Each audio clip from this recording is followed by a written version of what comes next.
Olá, eu sou a Si e nós vamos juntos mergulhar nos ensinamentos dos Yoga Sutras de Patanjali, do autor Carlos Eduardo Barbosa.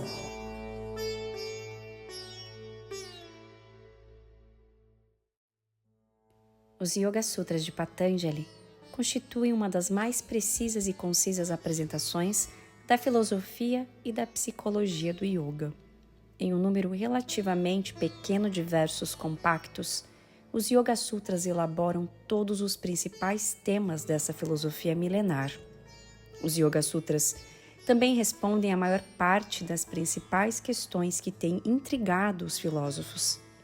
A essência, no entanto, não é a eloquência e a concisão com a qual a filosofia do yoga é apresentada, mas a potência de sua mensagem de libertação espiritual.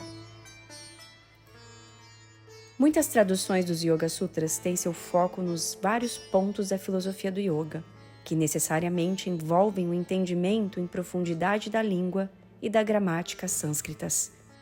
Uma abordagem bastante diferente é capturar a essência da jornada de transformação espiritual para além das discussões de filosofia e psicologia do yoga. O trabalho de Carlos Eduardo Barbosa é único, no sentido em que ele reúne um conhecimento completo de sânscrito e filosofia do yoga com uma profunda consciência do poder dos Yoga Sutras como guia para a transformação espiritual. Como o yoga está em evidência, essa rara combinação de entendimento teórico e prático serve como guia essencial para os milhares de praticantes que abriram a porta para o yoga por meio da prática de asanas, mas que vão precisar do suporte de um guia confiável, além dos exercícios físicos, caso estejam dispostos a dar continuidade à sua jornada. Outro ponto que destaca a importância da tradução do Prof. Barbosa é o seu entendimento do contexto da obra. Os Yoga Sutras representam uma síntese da sabedoria espiritual que os precede, começando com os Vedas e continuando pelas Upanishads, trazendo todos os tributários da tradição espiritual da Índia que alimentam a corrente do yoga. Por causa da vastidão da tradição do yoga e da natureza profunda de muitos de seus textos, poucos estudiosos do yoga têm o fôlego e a profundidade para entender e compreender o contexto completo do qual emergiram os Yoga Sutras. Carlos Eduardo Barbosa é um dos poucos que tem conhecimento completo dos contextos espiritual e cultural dos Yoga Sutras, sobretudo dos poucos estudos em profundidade que existem sobre os Yoga Sutras. A tradução do Prof. Barbosa é a única produzida diretamente do sânscrito para o português. Isso permite que questões sutis da filosofia e o poder de sua mensagem espiritual sejam plenamente apreciados. Outro importante fator a ser notado em relação ao trabalho do Prof. Barbosa é que a maior parte das traduções do Yoga Sutras é reflexo de uma linhagem ou de uma tradição filosófica particular. Em muitos pontos dos Yoga Sutras, o significado escolhido dependerá da própria formação ou tradição do tradutor. A maioria das traduções depende pesadamente de comentários anteriores, que certamente lançaram luz ao contexto dos Yoga Sutras, mas quando esses comentários falham em capturar a essência de um determinado sutra, o equívoco tende a se repetir por sucessivas gerações. O Prof. Barbosa é um dos raros tradutores dos Yoga Sutras que possui tanto conhecimento em profundidade do sânscrito quanto um conhecimento amplo da tradição do yoga para produzir verdadeiramente sua própria tradução, baseada no próprio texto original. Para estudantes dos Yoga Sutras, há muitos aspectos deste livro que são particularmente úteis. Vários termos sânscritos são explicados com clareza e profundidade, permitindo um entendimento mais completo tanto da linguagem sânscrita quanto das ideias filosóficas comunicadas. Esses conceitos são esclarecidos de tal maneira que eles não apenas facilitam o entendimento cognitivo, mas nos despertam para níveis mais profundos de consciência espiritual. Outra faceta útil dessa tradução são as notas laterais que acompanham. Elas desenvolvem o contexto dos sutras não apenas a partir da perspectiva da tradição espiritual da Índia, mas também a partir da mitologia e da tradição espiritual do Ocidente. E o mais importante, o Prof. Barbosa traz à vida e à sua tradução a essência do despertar espiritual que é o coração do yoga. Estou certo de que você achará esta tradução tão útil e iluminadora quanto eu achei. Joseph Lepage. Sobre o autor. Considerado compilador ou sistematizador da tradição do yoga, estima-se que Patanjali viveu entre os anos de 200 a.C. e 400 d.C. Existem diversas lendas sobre ele, inclusive uma que afirma ser ele uma encarnação do deus serpente Ananta, ou meio homem, meio serpente, ou ainda uma serpente que, desejando ensinar o yoga ao mundo, caiu dos céus nas palmas das mãos abertas de uma mulher, que por sua vez chamou-o de Patanjali.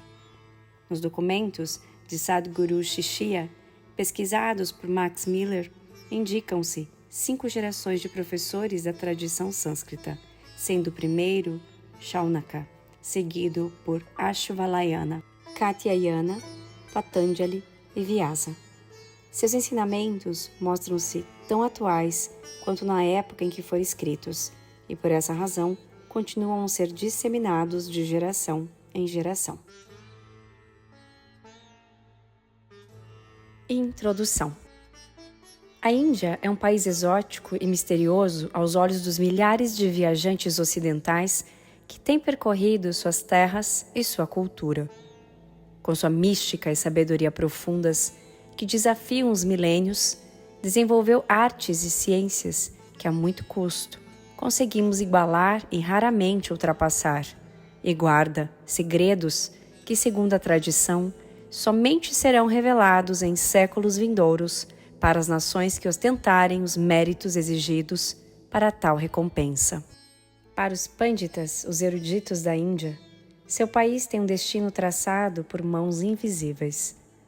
A Índia teria sido feita depositária das lições que um dia devolverão ao resto da humanidade a pureza espiritual perdida em um passado remoto, que teria levado consigo o manancial de saber que nutriu o coração dos primeiros homens. O destino da Índia seria, então, o de educar o mundo, ou melhor, de reeducá-lo. A veracidade dessas assertivas não nos é possível comprovar. O fato é que desde o fim do século XVIII, quando Sir William Jones traduziu para o inglês um grande número de manuscritos da língua sânscrita, um poderoso movimento formou-se arrastando as produções do intelecto indiano para todas as partes do mundo. Um fascínio irresistível levou o pensamento e a espiritualidade indianas para a Alemanha, Itália, França, Inglaterra e daí para quase todos os demais países do Ocidente. Dessa corrente migratória, que já tem 2 séculos, faz parte a popularização da prática e o estudo do yoga. No entanto, essa disciplina indiana chegou ao Ocidente de maneira um tanto inadequada, descrita pelo ponto de vista de alguns instrutores modernos que se atêm excessivamente às práticas corporais, deixando omissos os elementos filosóficos do sistema. A solução para cobrir essa lacuna histórica é promover a difusão dos Yoga Sutras de Patanjali, que devolvem o caráter filosófico ao estudo do yoga. Nosso entusiasmo com o conteúdo dos ensinamentos do yoga nos estimulou a desenvolver um trabalho que nos permitisse oferecer aos interessados uma tradução simples e direta. Baseada em nossa experiência particular com a matéria, ela tem se mostrado bastante eficiente nos cursos que temos ministrado para futuros professores de yoga nas últimas décadas.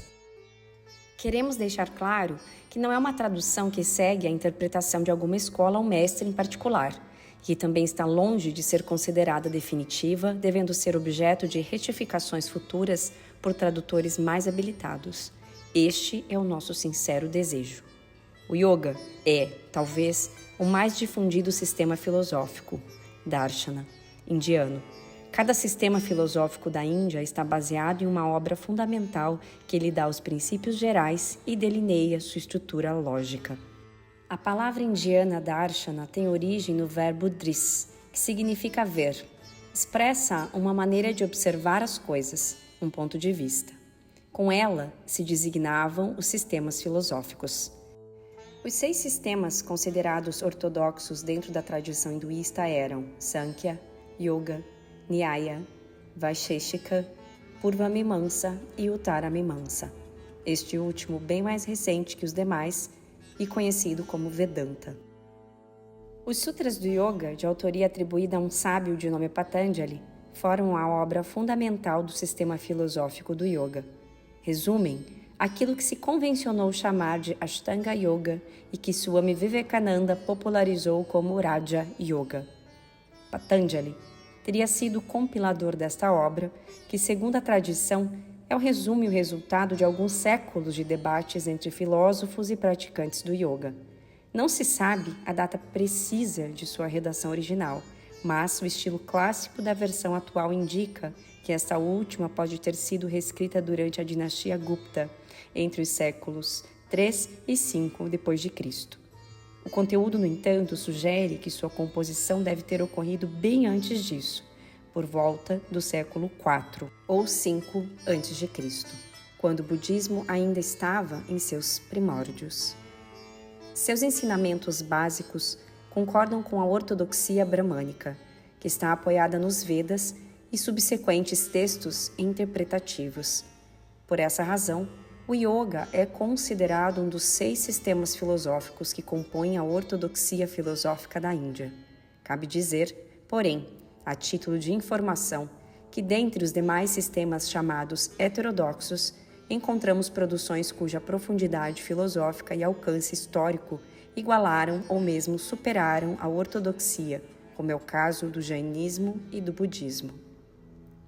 O principal mérito dos Sutras do Yoga foi o de estabelecer um código regulador da prática, baseado em preceitos éticos e em uma delimitação sistemática dos conceitos teóricos envolvidos. A prática indiscriminada do yoga induz muitos praticantes a erros de método, que podem causar danos ao organismo físico e psíquico. Contudo, o erro mais frequente é de natureza conceitual, fazendo uma boa parte dos praticantes considerar que a perfeição do corpo é imprescindível para a prática adequada do yoga. Os sutras tornam evidente o fato de que o yoga é uma disciplina que trabalha com a mente e que o corpo é apenas uma ferramenta adicional para o correto desempenho prático. Fica claro que um deficiente físico está tão apto à prática do yoga quanto um saudável atleta, desde que em ambos exista uma sincera disposição à disciplina do pensamento e do comportamento. A prática do sistema do yoga começa com 5 preceitos de ordem ética: praticar a não violência, ahimsa, firmar compromisso com a verdade, satya, não roubar, asteya, viver uma vida devotada ao estudo e à espiritualidade, brahmacharya, e livrar-se da cobiça, aparigraha. A prática do yoga também não exige a clausura ou isolamento do praticante, senão nos momentos de meditação, quando é conveniente a ausência de perturbações no local do exercício.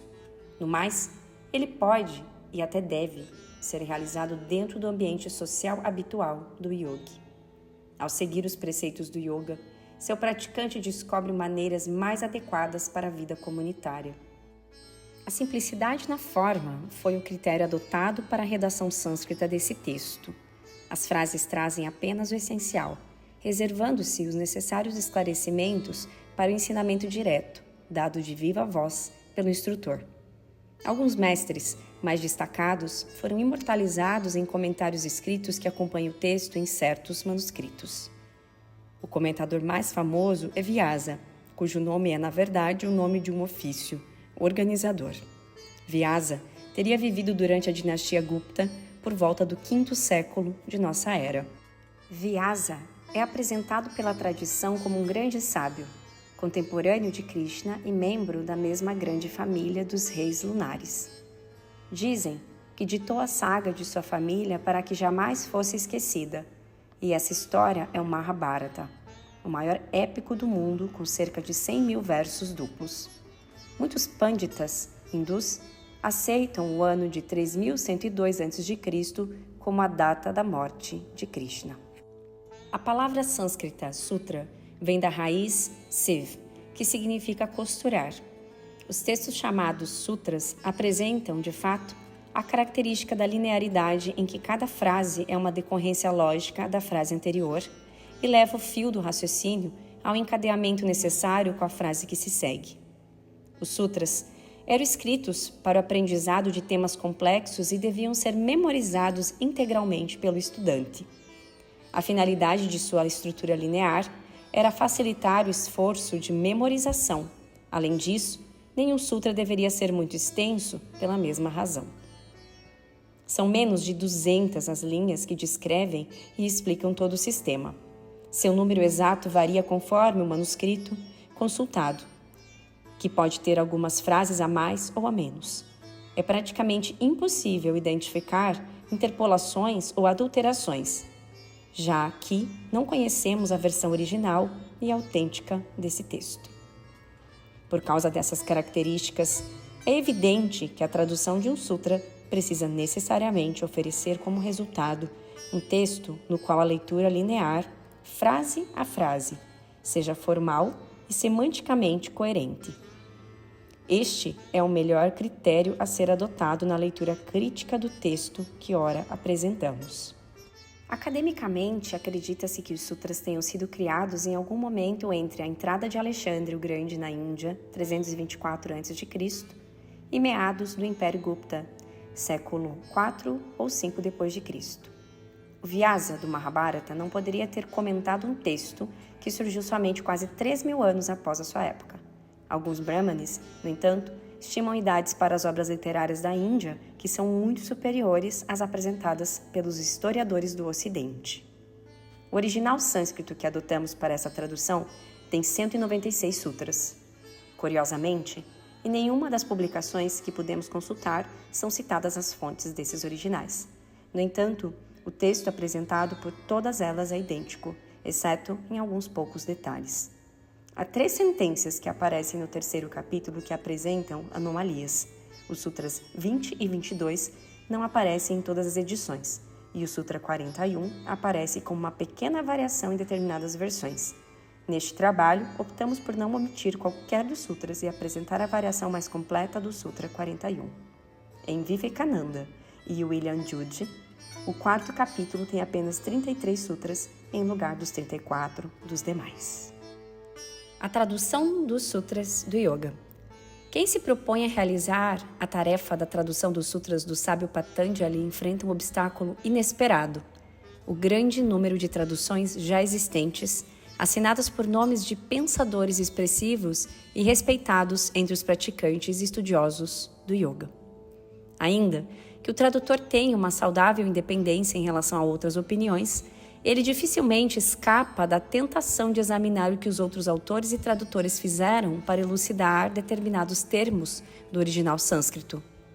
E o peso da autoridade que determinados nomes representam interfere de forma vigorosa na maneira como o empreendedor estabelece seus próprios critérios de tradução. É muito comum o questionamento sobre as traduções por parte dos leitores, baseado sobre outras traduções e não sobre os termos originais da obra.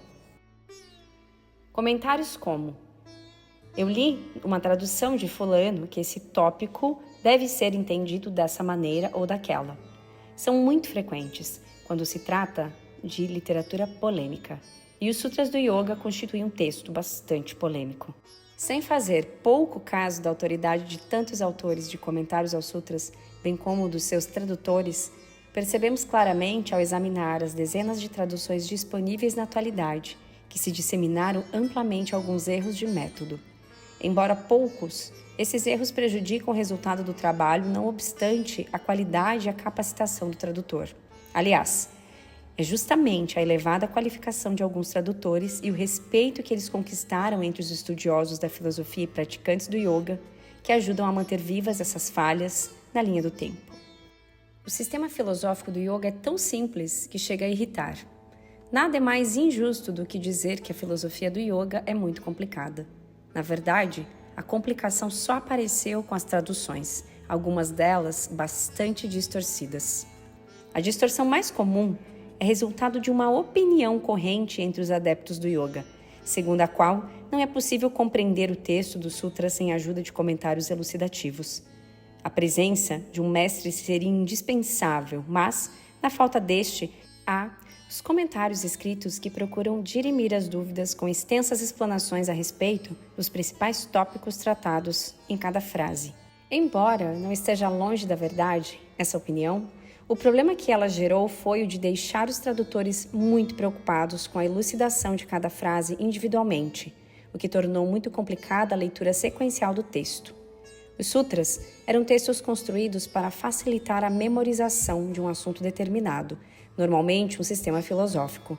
A memorização era feita com facilidade, em razão do modo pelo qual as frases eram construídas, de maneira que cada uma fosse a sequência lógica e natural da frase anterior e a preparação para os termos e conceitos da frase seguinte.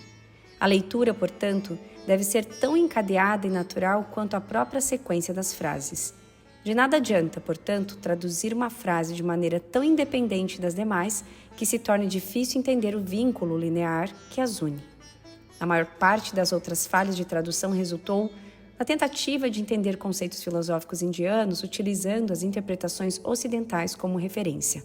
Apenas, como exemplo, a tradução de Vipariyaya, que significa apenas inventividade, por conhecimento errôneo, falso, perverso, incorreto e tantos outros adjetivos que foram utilizados em quase todas as traduções, é, sem qualquer dúvida, um erro grosseiro de avaliação do verdadeiro significado do termo.